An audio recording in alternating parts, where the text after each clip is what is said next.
Alright guys, SummerSlam 24.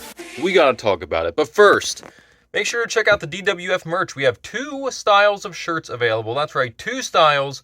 One is the DWF. We've got the little YouTube logo on the back. It says any stinking ways. The other one we have DWF baby! And it's got a little championship on the front. I think they're both pretty cool.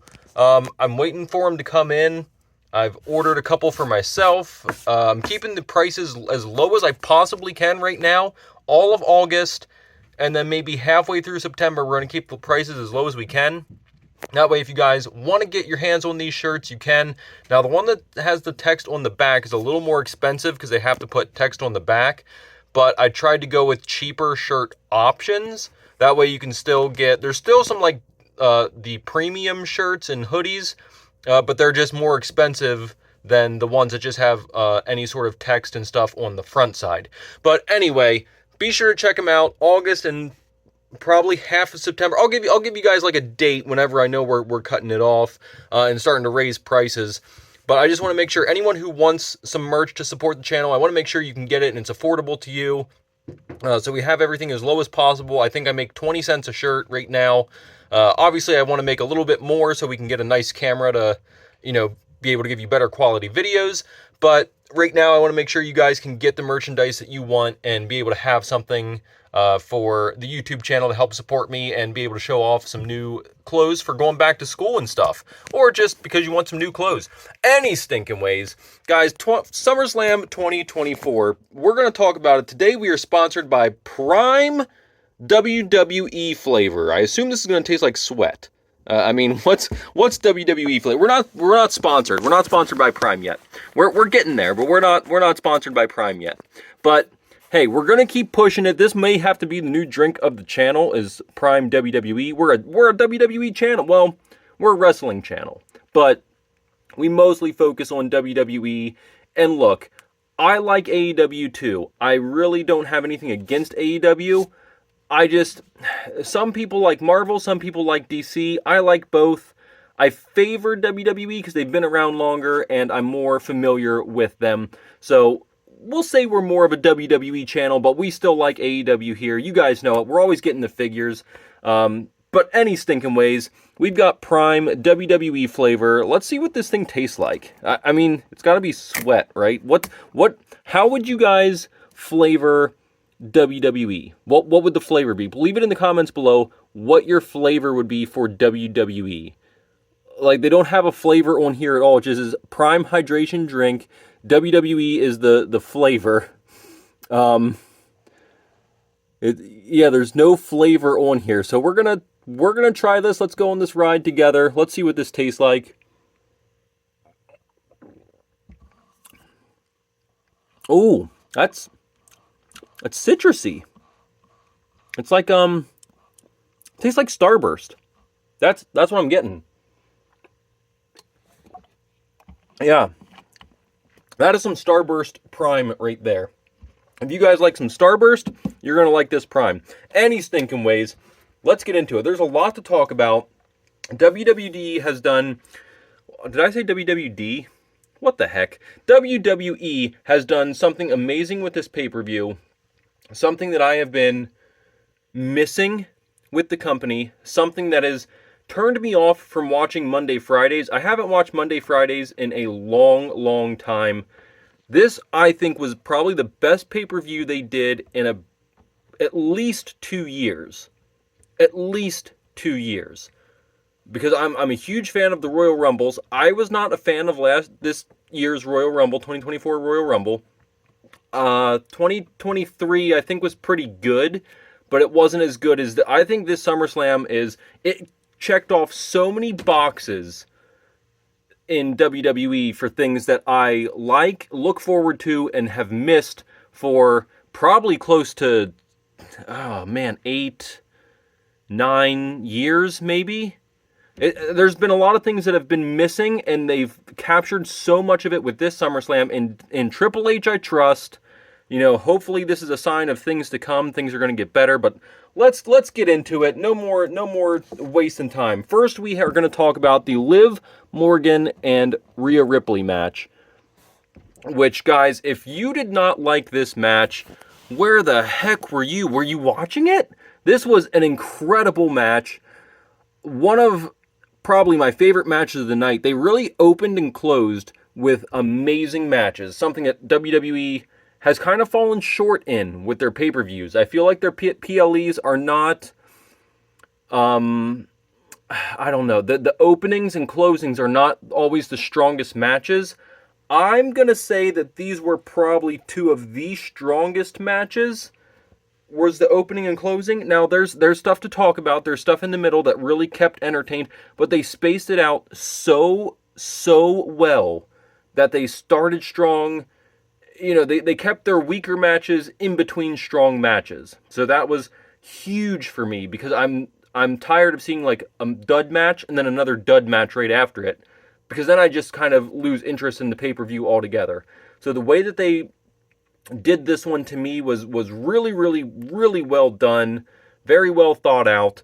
So guys, we had Rhea Ripley and Liv Morgan. Great match. We had Dom come in and interfere and have Mommy's back, right? He stopped her from using the chair, trying to get involved with that match. Stopped her from using the chair. Rhea, you can't win like this. You're not going to win like this. Then he tosses the chair back in the ring, distracts the referee, so Liv gets her moment to take out Rhea on the chair, and Dom smiles and walks away. Rhea had no idea what happened. She didn't know what had happened at that point.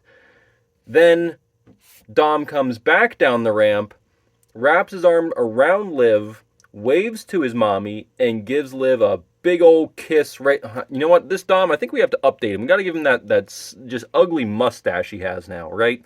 We got to update this guy now. Then just plants one right on Liv in front of everybody, in front of mommy, in front of all of Cleveland. Man, was she running hot. What a match. So, brilliant match. I thought it was very little that was not executed well. I think these Rhea and Liv have such good chemistry in the ring. That was just, I will give Liv Morgan props. I didn't think she could go like that, at least on that level. But then again, I haven't really watched her too much lately. So she absolutely took this one to the next level for me. Was incredible. Very happy with this match. Was happy with the Dom turn at the end.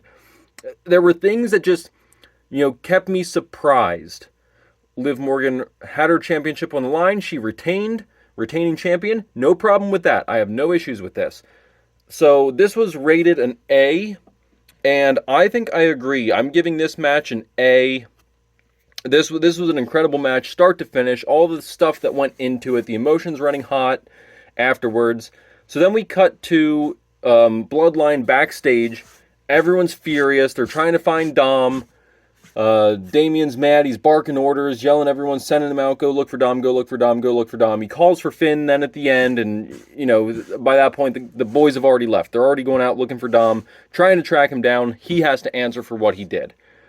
So then we end that match. Let's move into the next. Next, we move into Sami Zayn defending his Intercontinental Championship against Braun Breaker.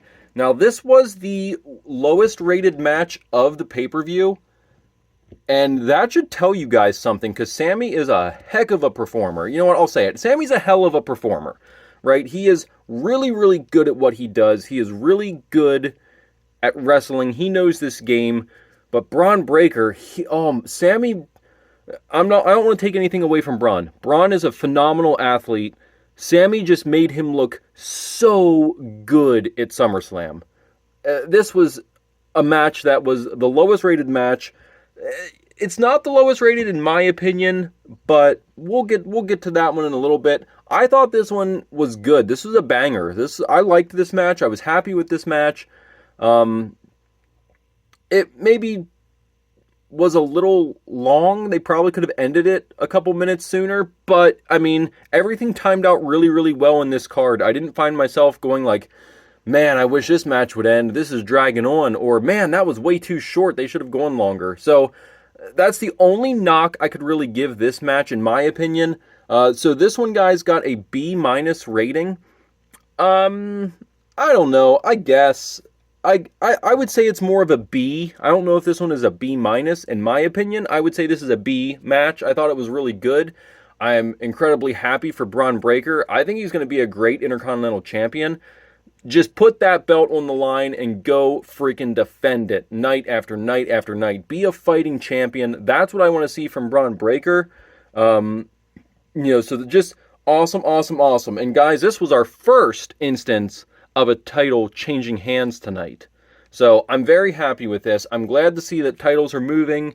I don't like incredibly long title reigns when people just hold on to titles forever and you never change your champions. I'm a fan of an era when titles changed hands pretty frequently, and if you had a title for more than 6 months, that was considered a long run. So I'm glad that, Sammy isn't holding on to this Intercontinental Championship and running away with it, and that's the end of it, and you never see, an IC champion until WrestleMania. So I'm very happy with this title change. I like quick title change. You allow more of your superstars to become champions, and here's the thing that I really think it drives home. So they build every single superstar now. There are no jobbers really anymore. Everyone is supposed to be powerful. You very, very rarely see anyone tap out anymore because every superstar is supposed to look strong. So if every superstar is strong and every superstar is at champion level, if that's the illusion you want to portray, you need to be changing these titles quite frequently. They constantly need to be changing hands because otherwise, how am I supposed to believe that someone like Roman Reigns can hold on to the title that long again? I mean, if you have the bloodline to protect you, that makes sense. I understand that completely. I think Damian Priest could hold on to the title, forever if the Judgment Day was there to protect him. He could have had a title run like, I guess I can't, there are no spoilers now. You've all seen it. So he could have had a title run like Roman Reigns had the Judgment Day all been on the same page. But, we'll get to that here in a little bit. Anyway, any stinking ways. This match got a B minus. I disagree with that. I'm giving it a B rating. I thought this was a good match. Nothing like super crazy, but I was happy with this one. What do you guys think? Moving right along, we get Logan, get a room. Jeez, it's not KSI in there. I don't think. Maybe Speed. I don't have a Speed figure custom yet. Any stinking ways. Moving right along, we have Logan Paul defending his United States Championship against none other than L.A. Knight. Yeah! Let me talk to you guys. This match was absolutely incredible. I can't tell you how much I loved Logan Paul in this match. You want to talk... man.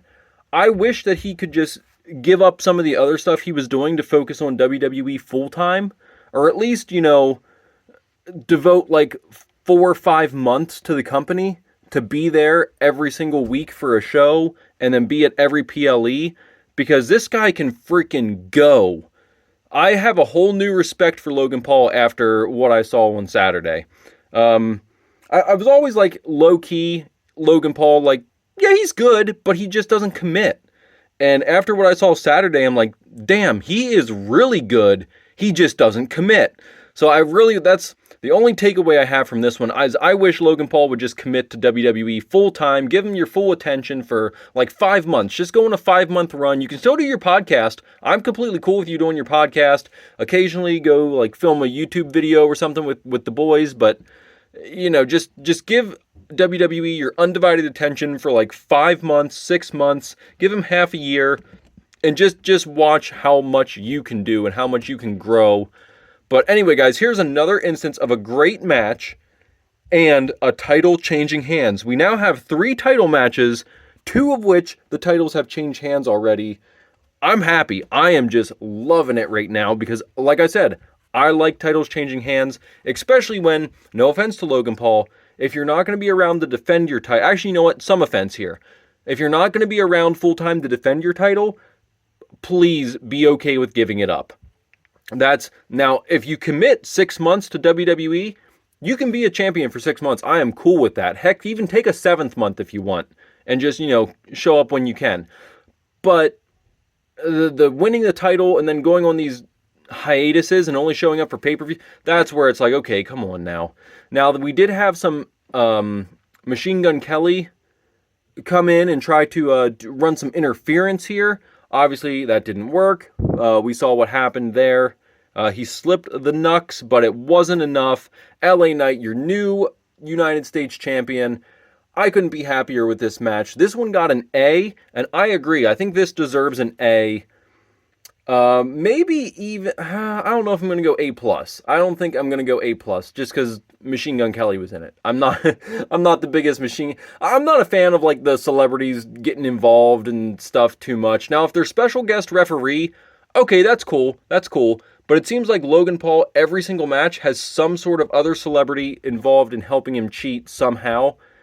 And, the first time with KSI as the Prime was cool. The second time with Speed, okay, not too bad, but then it's just like, okay, now we just have to stop. This is getting to be too much. But any stinking ways, that's my thoughts. What do you guys think of this match? I think it deserves the A rating that it got. I think it was good. All right, now let's move on to Nia Jackson Bayley. Sorry, guys, she's currently the women's champion over at Battling Blue. That's why she's got that belt on there. But let's get into this match. Now, this match got a B. And I honestly think this is where the B- should have gone. This is the match that I was the least impressed with. I feel like Nia just made Bayley look like a chump. Like an absolute chump. Bayley has been fighting her butt off to climb out of Damage Control, stir up the muster and energy to defeat Io Shirai to become the women's champion, and Nia comes out as Queen of the Ring and just kind of like stomps her. Like, I feel like Nia just, one, she doesn't sell the best, right? So, like, even when she is getting hit, she doesn't have the best sells. I don't know if that's because of her being a bigger woman or she just can't act, but like her sells are really, really bad. And then, I guess it didn't help when we had Tiffy Time come in and throw a cash-in distraction. I guess it makes sense that Nia won. She had a little bit of backup out there, but I don't know. I wasn't a fan of this match. I'm okay because, look, match number 4 with a title on the line, and the title changed hands again. That's 3 titles changing hands in 4 matches. At this point, I'm through the freaking roof. The titles are changing hands because, look, we know Nia's not going to hold this. At least not very long. Like, she's going to lose her championship sooner rather than later would be my guess. Maybe she'll have one successful defense and then lose it after that. I don't know. Who's to say? That's what I would like to see. I don't think you need to be Queen of the Ring and need to be women's champion. I don't know. I know that usually King or Queen of the Ring is your step to becoming a champion. I just don't know if Nia is that person. I really wish Lyra Valkyria would have beaten Nia and become Queen of the Ring, and she could have gone after Bayley to become champion. I like Lyra Valkyria a lot. That's just me. Who's to say what's going to happen? But anyways, here's what we've got. I think this is a B- match. It wasn't the greatest. Nia doesn't sell well. But Bayley did her part, and she still sells well. Bayley's still probably one of my top 2 or 3 favorite female wrestlers currently. She's really good on the mic, and she can sell like no one's business. And also, she can go in the ring. So, I like Bayley a lot. I'm high on Bayley, but I think this is a B- match in my opinion. What do you guys think? All right, now this match could have been your main event. It really could have. This is the only match that no title was on the line. And obviously with that, CM Punk lost. I think had a title been on the line, I don't think they would have had CM Punk lose this one. That's just my opinion. But this match was an absolute banger. Now, this match got an A rating, and I 100% agree with this. This was incredible because I never knew if Seth Rollins was actually going to get involved. I thought he was going to let Drew go with that chair. Drew went up with the chair. Seth Rollins turned his back, walked away, had second thoughts, came back, grabbed it out of his hands. I'm like, oh, I thought Seth was going to let Drew just go in Rollins rules. But he didn't, which was probably good. That was for the best. Then, of course, he ran in and it looked like he was about to hit CM Punk. And Punk turns around like, hey, what's going on? CM Punk, he always, just managed to regain focus in the match at the worst times. Man, CM Punk had the Anaconda Vice locked in and gave up on it to get that bracelet back. I agree with Michael Cole, I think, was calling it. Who cares? It's not the real Larry. It's not the real AJ. Let the bracelet go. Focus on getting the job done. And then Seth puts it on to try and, just clean the ring up. And Punk sees it again. It's like, hey, what are you doing? Are you messing with me? It's like, no, I'm not messing with you. But, Seth's got his hands full with Bronson Reed now, so I'm excited to see where that goes. Regardless, any stinking ways, we've got this wonderful match here that, ends, I think, the way it should have. I think it ended the way it should have. But, guys, let me talk about something else that WWE has been doing really, really well lately that I have not seen in a long time. They are continuing rivalries and not just the main event rival. You remember when Roman Reigns was tearing through opponent after opponent after opponent after opponent, challenging him for the title? Once they lost, they disappeared. Who cares? Roman, whatever. Next, move on. Now we're getting rivalries that carry over and carry over and carry over. You remember when CM Punk was doing everything he could to keep Drew McIntyre out of a title shot? This isn't even a title match that we're talking about, and we're still talking about this rivalry between these three men. That is awesome. I want more of this. I want more rivalries that carry on for a long time, that makes me care about it. Cody Rhodes in the Bloodline. I'm getting ahead of myself. Anyways, we've got this rivalry that is still carrying on. I think this was executed perfectly. What do you guys think? Was this probably one of the best matches of the night? And I mean, we're talking about a lot of A-rank matches here. Liv and Mommy. We've got Logan and LA Knight. And now we've got Drew, Punk, Seth, special guest refereeing. This is already 3 A-list caliber matches. Any one of these, you know what? When Match of the Year is up to be decided on at the Slammies, I think Match of the Year is coming from SummerSlam 2024. I'm saying it right now. I think that's Match of the Year, unless people choose Cody defeating Roman Reigns at Mania. That's the only other thing. But I don't know. I don't think that was Match of the Year quality. Probably the best moment. Was that the best moment of the year? Yeah, maybe. But this one was probably one of the best match. Actually, you could take any of these matches. Maybe not LA Knight and Logan Paul. I don't think that matches up to this. But I think this easily could be Match of the Year that we're talking about. Let's move on to the next one. So we get another title match. We get a backstage segment before this where Finn comes back, says they couldn't find him. Dom already left. He and Damian Priest apologize. They kind of, make amends and move on.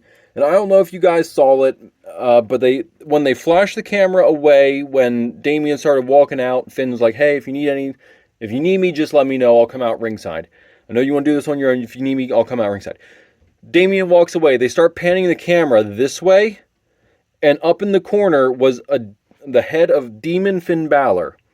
They teased the little tease. They put the little teaser in there right before the moment. These two get out. They're battling for a championship. Who comes running out to help his boy but Finn Balor, coming out, cheering Damian on, pounding on the ring, trying to hype him up, pounding those stairs. Let's go. Come on, Damian. Let's get it. Damian hits the South of Heaven, rolls over Gunther, and who stabs Damian in the back? None other than his boy, Finn. Stabbing him right here in the back, putting Gunther's foot up on the ropes to get the count break. A rope break. What am I trying to say? What? I'm too worked up from this. Judgment Day. Obviously, you guys know one of my favorite factions being the Judgment Day. So I'm a little bit worked up by this. But hey, I don't hate what it turned out to be.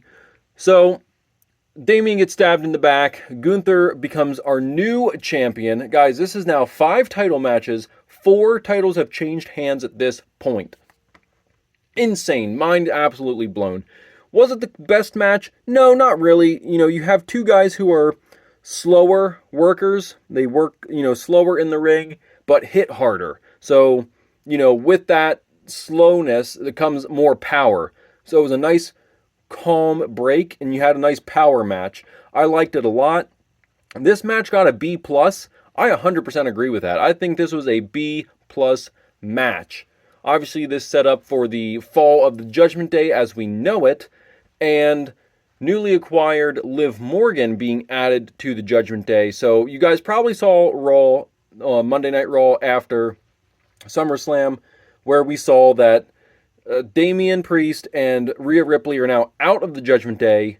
It is now JD McDonough, Finn Balor, Carlito, Dominic Mysterio, and Liv Morgan. So that's the new Judgment Day. I don't hate it. I really don't.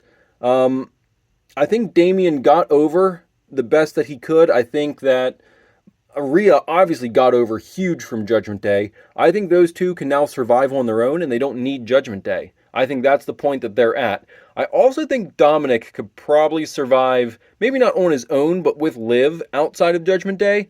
I think that Finn still needs to build up JD McDonough, make him more of a serious threat and competitor. But with veterans like Finn Balor and Carlito by his side, I think JD McDonough can get there and he's going to be able to go before you know it. Anyway, guys, let's move into this main event.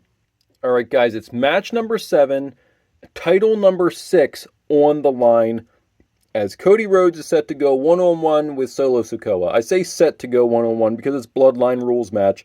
You know what that means. There's no rules. Basically, anything goes. So we get the classic Cody being Cody.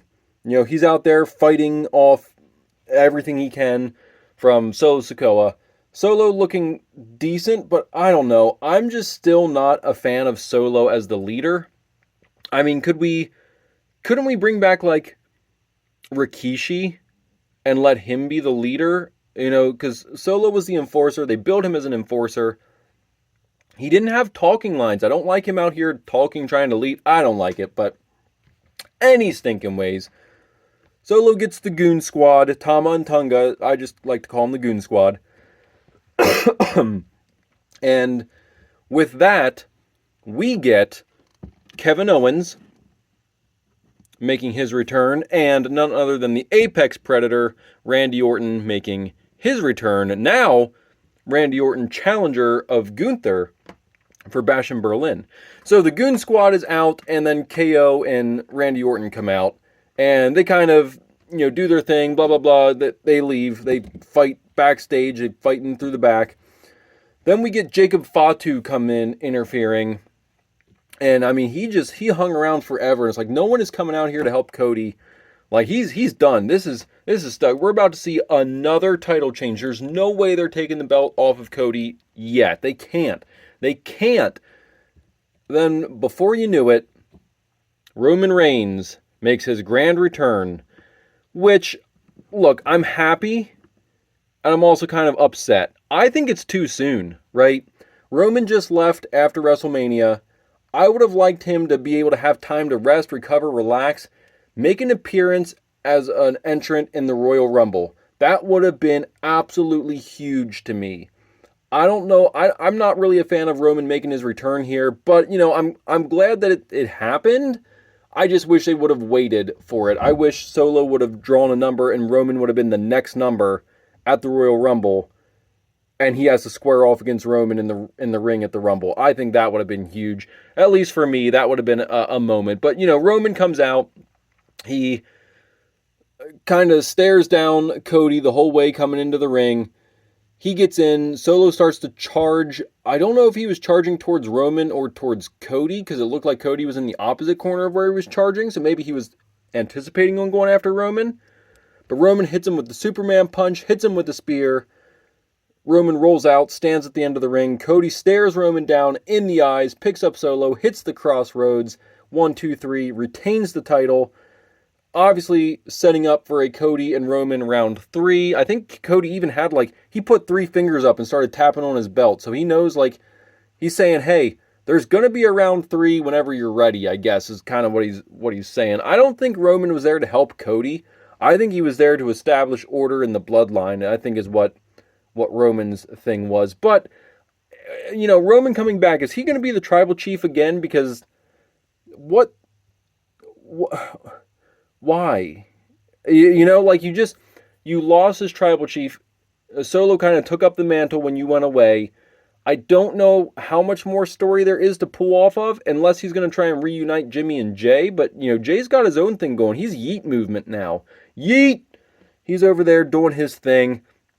I don't know. This match got an A rating. I agree with that. I think this was an A match. It wasn't too long. Sometimes, when Cody and Roman went at it, or Roman and anyone, I feel like some matches just drug out. This one felt like it was paced really well.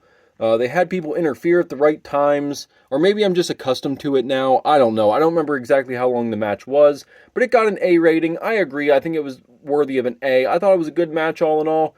What do you guys think? That's my recap of SummerSlam 2024. So guys, we got to see reoccurring stories and rivalries that keep building, and they don't just end after one pay-per-view and they're done. They just keep building on them. They've been going for about a year, some of them even more now, some of them a little less, but I really, really like that. We saw a buttload of title changes. I love this. Hopefully they keep that up. And then the storytelling in the ring was really, really well done. They paced all the matches well. Everyone got to be powerful and strong and showcase what they can do.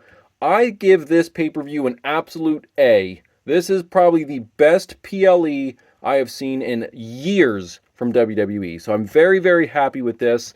I just had to talk about it. I couldn't even contain myself till tonight to film this video. I even put something out in the community today like, hey, SummerSlam 24, can we talk about it? Man, this was just, what a great pay-per-view. What do you guys think? Leave it in the comments below. Don't forget to check out that sweet DWF merch in the community tab. And guys, pick out yourself some Prime WWE. It tastes like Starburst. We'll see you next time. Bye!